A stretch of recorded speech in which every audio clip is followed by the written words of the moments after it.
to get a chance to show you how to get a glow to show up on a copper kettle.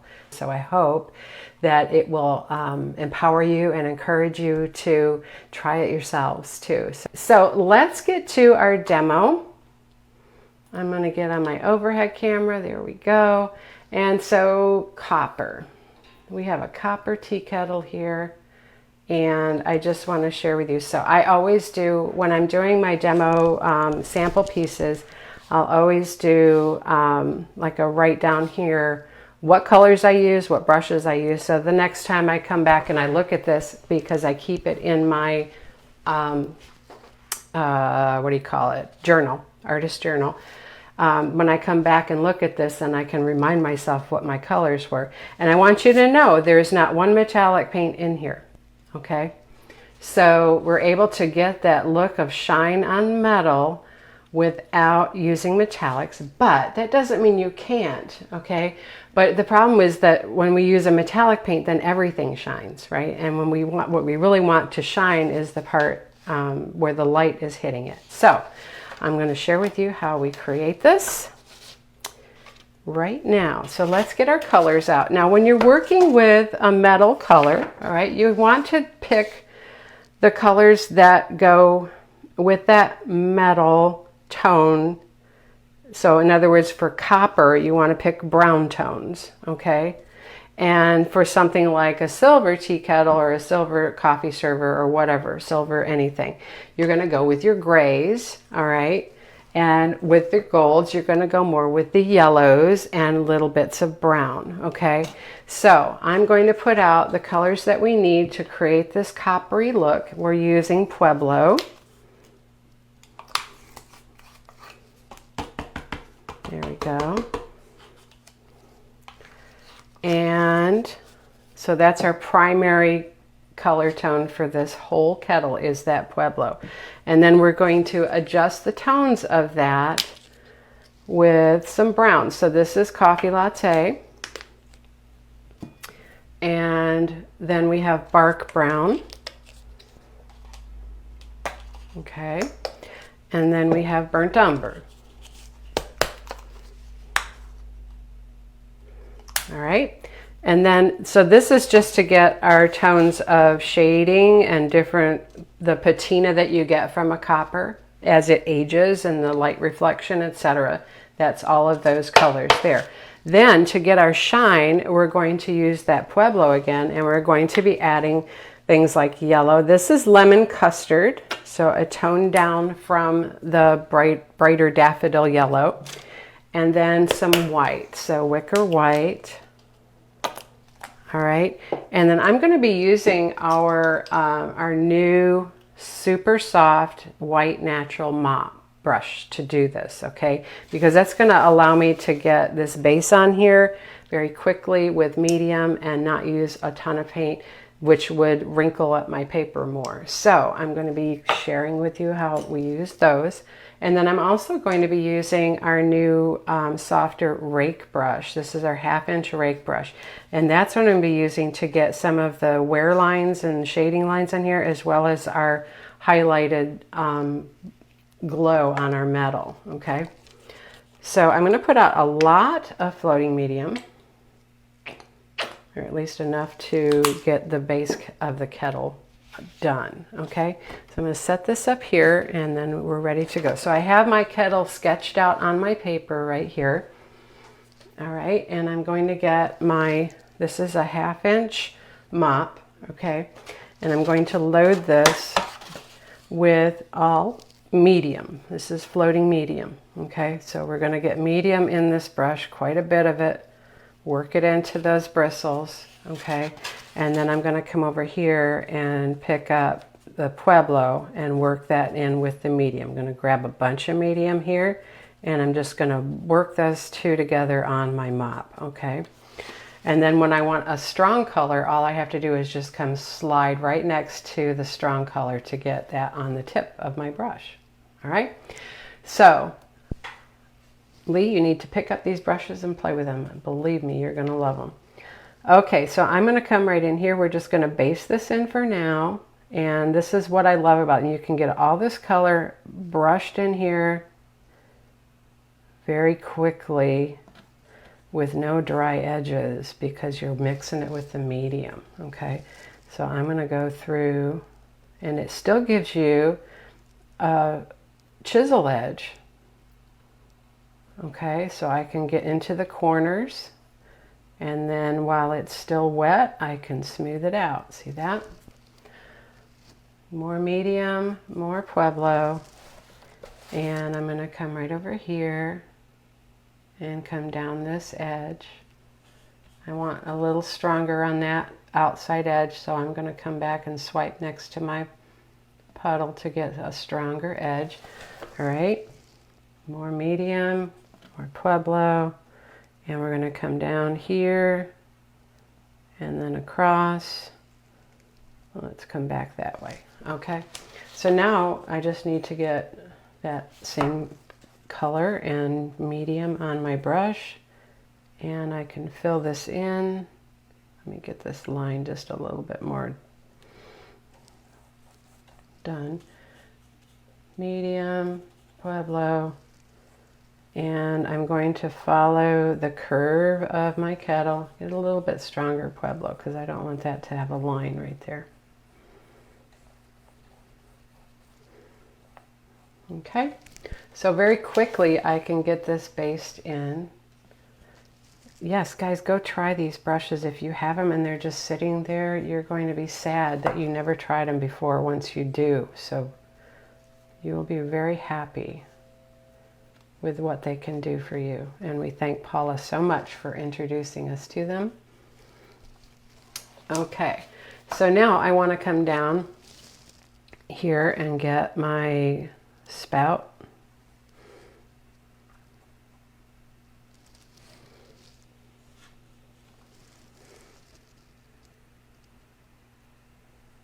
There we go.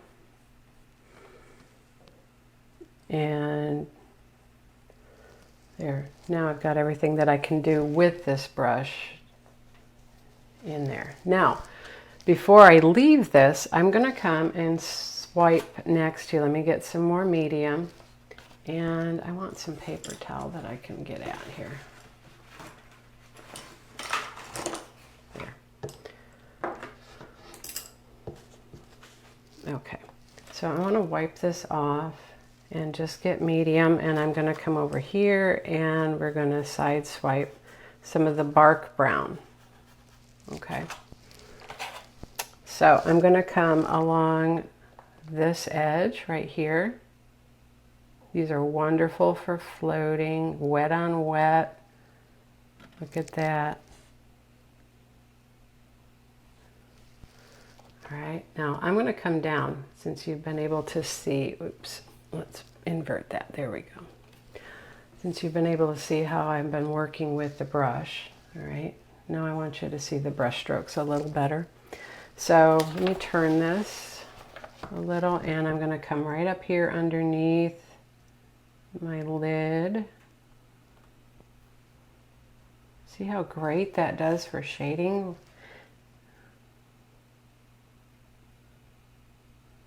There. All right, and then down here.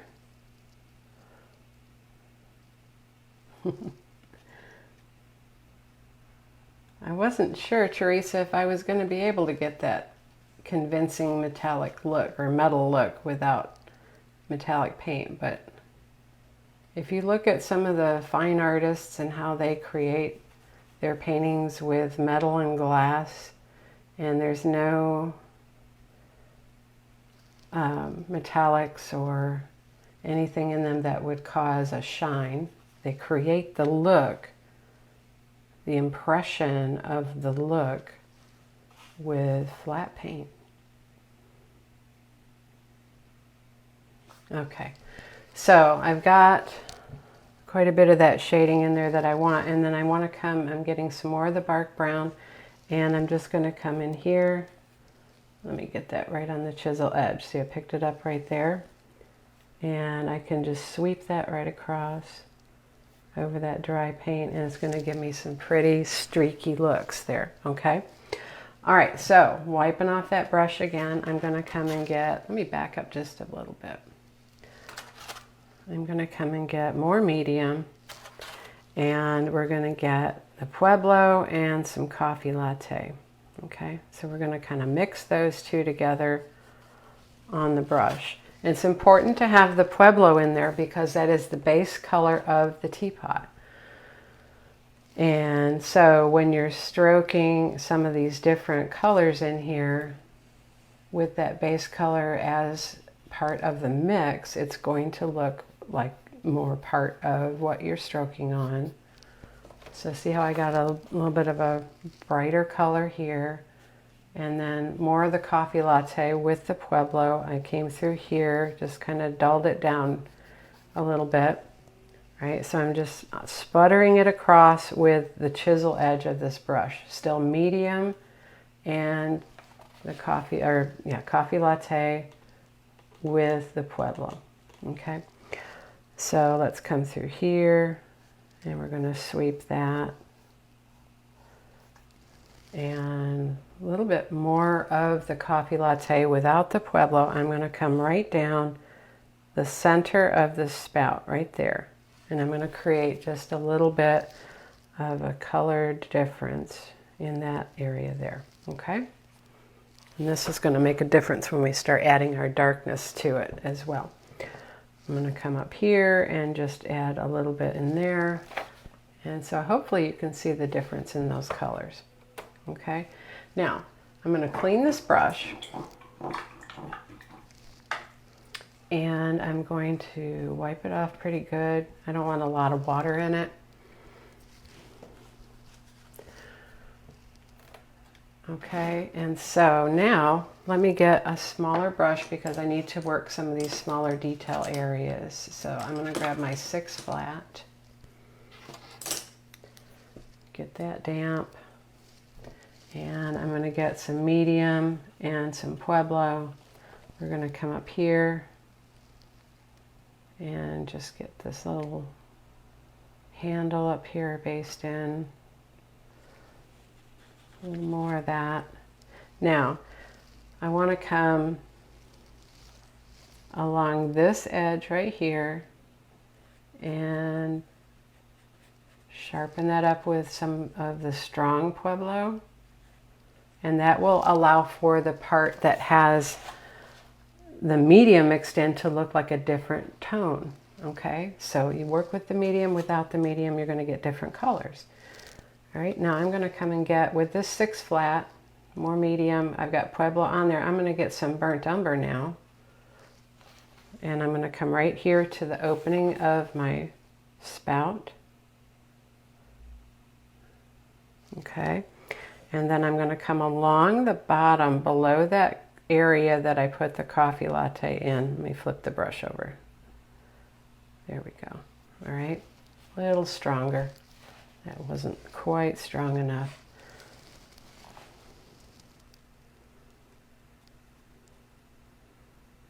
There. And then with that medium, and you can kind of blend it back and forth, just brush it with the chisel edge. Let me get a little bit more of the Pueblo up here and tighten that up. Okay, so coming down here, I just really want this to be close so you guys can see what we're working with. So a little bit more of the burnt umber. I'm going to come along this edge right there and then pull it, streak it over into that lighter area.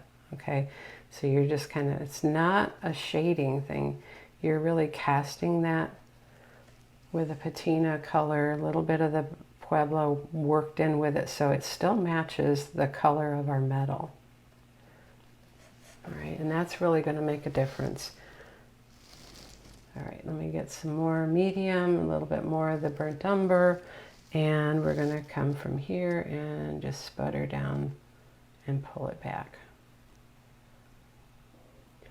So if you're placing the color on there and then working it into the background color. So the Pueblo, I picked that up again, and you kind of work the two colors back and forth so that they blend. And then we're going to shade up under here. And just a little side load there. We're going to go right along this edge here. Okay, so got a pretty good start with this. And I want to come pick up, let me wipe this brush off. And I'm going to switch now to my rake brush. Okay, so I'm going to get that wet, but I'm going to lay it on paper towel. Right, and I'm going to come get, this goes in a process of color layering. So you're going to start with the Pueblo and a little bit of the yellow, and you're going to mix that together. So it's a light peach color, Pueblo and yellow. Brush mix that together. All right, and then I'm going to come right to where I want that glow to be. So let's come down here so you can see this. Right in here, and I'm going to tap that color in on the chisel. All right, so my glow is going to kind of follow a curve right there, and then I'm going to sweep back and forth and get narrower as I go down. All right, so that's setting the edges, the outer edges of this light area with a shade slightly lighter than our copper base color. Okay, so hopefully you can see that. Now I'm going to come and get more yellow, just yellow, and I've kind of blended that in. I'm going to come back into the center of this, tap it down, and then side to side, but not as wide. See that? So we're creating that glow. And what I love about this rake brush is how soft it is, because it really helps you work those colors together without leaving heavy brush marks. All right, now I'm going to pick up a little bit of yellow, and whew, that's so close. A little bit of what I got on my brush, and then some white. All right, we don't want harsh white, but we want that white blended with that yellow. Okay, and you're going to see it here. It's going to come tapping in there. See that? And is that a light touch sweep? Yes, it is, Clara. It's just very, very light, right up on the chisel edge, just barely sweeping. Okay, so now we've got that glow. Can you see that? And it sprays out, it diffuses and softens to that outside edge. Now I can take that same set of colors. Let's come back and get our blend of the Pueblo with a little bit of yellow.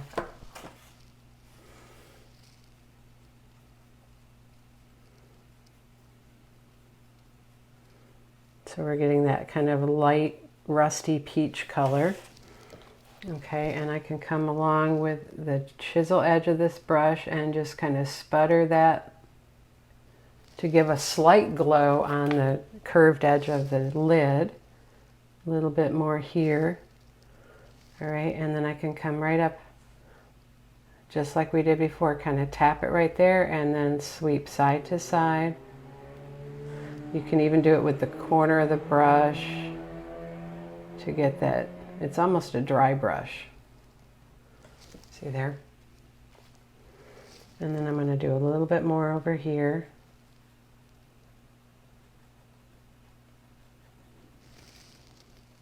Okay, then I'm going to come get the yellow, just the yellow with the dirty brush. Tap that in there, sweep it. Tap it in there, sweep it. Okay, not making it as bright as the primary light source hitting right there. Okay, then I can just get a little bit of white and just barely tap that in there, tap it in there. that's blended with the yellow, so it's not harsh white. I'm going to wipe off my brush now and just lightly tap that in there and tap it in there. Okay, so that's how you get those glows on the metal. Isn't that fun? Is it not that hard? Do you think that's too hard?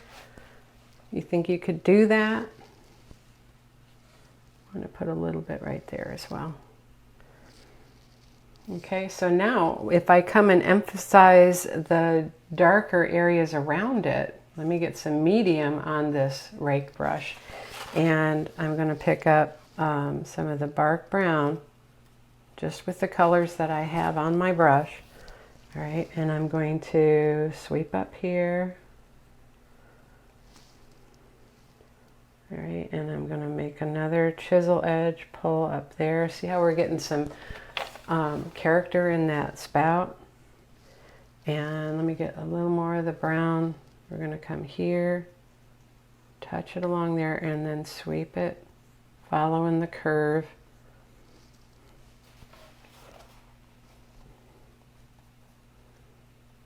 And you can come right up into close to the outside edge of that shine, and that will make that shine even more pronounced because you put this kind of darker coppery color in between. So a little bit of the bark brown plus the Pueblo right in here, and sweep it back and forth.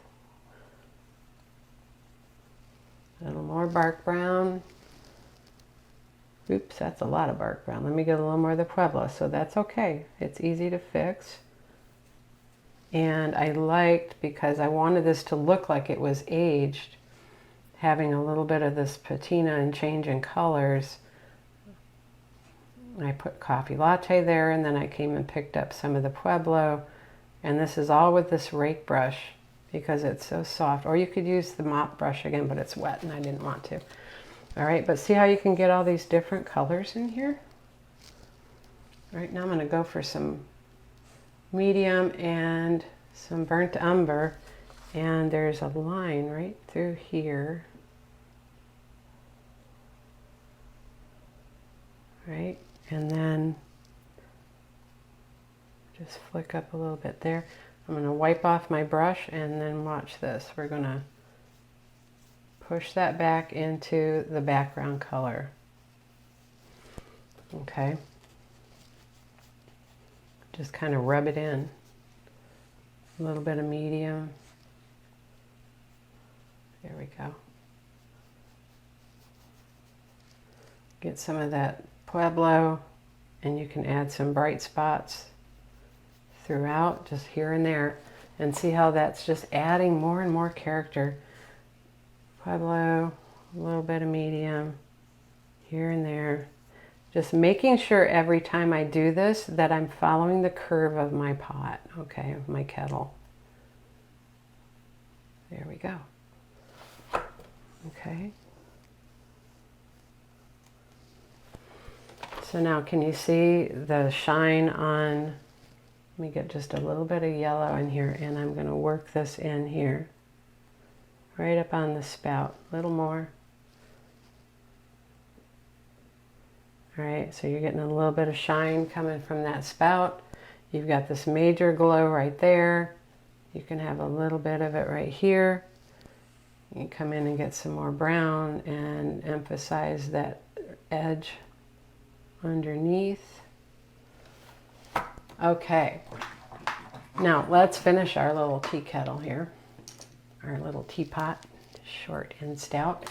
I'm going to get my script liner, and I'm going to get some Pueblo and a little bit of burnt umber. Okay, and so this is like a copper wire handle.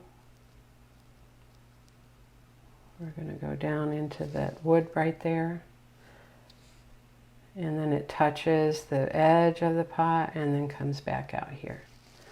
And so sometimes you have to touch and pull it back, and then add a little brown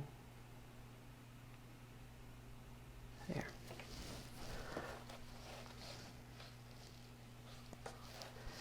And then down here.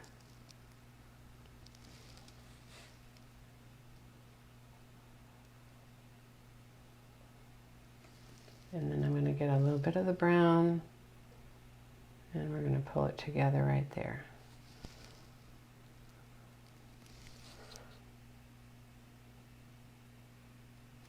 Okay, now I'm going to come get my 12 flap, and we're going to get some meat. Oops, get that wet first. Yeah, Greg, come back and watch the replay on the glow demo. You're going to love it. Okay, so now I'm going to double load some coffee latte and burnt umber on my 12. And let's side load just a touch of white. Okay, so we're going to come right in here. We're going to touch and sweep down both edges like that. See there? And then touch side to side, and then sweep left, sweep right. These are like where the finger grips are. I just remember having a copper tea kettle my mom had when I was growing up, and it looked just like this. Okay, and I'm going to get a little more of the burnt umber on one corner, and we're going to come right in here. I could use my 6. Coffee latte on the right side, burnt umber on the left, and come right in front of that hole. Okay, now I want this burnt umber a little stronger on the inside. So I'm tipping my brush, so I'm just laying that down. All right, and then you're going to touch and pull and pull and pull, and then you do the reverse, reverse, reverse right there. And there you go. So we've got our glow, our primary glow, our secondary glow, and we used our mops, which was fun. So I'm just going to get some inky. Oh, so to set this, let me get my 12 and some medium and some burnt umber. And so you got to set your teapot.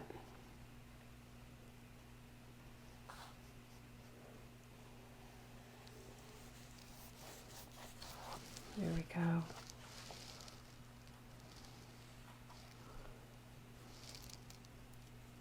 So you come from behind or from the sides and go out. That's going to give you the impression that the table extends behind the back of your object. And then come right up against the bottom. And the other side. Oops.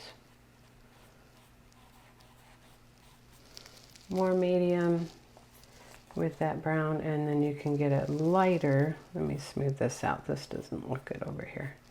You can have it be lighter in the front with just a little bit of sputtering of dark right there. So now it's sitting on this table. Obviously not full of hot water. You wouldn't put that on a table, right? And all you do here is just make sure that those are level on both sides, so it looks the same. And there we have our little tea kettle. And I hope you very much enjoyed learning how to get metal to glow without using metallics. And that's a very subtle glow right there, using the same colors that would go with the copper, right? Tones of yellows and oranges and browns. Remember I said if you were doing silvers, then you would go with grays and blacks and whites, okay? So thank you guys so much for watching this demo. I hope you enjoyed it.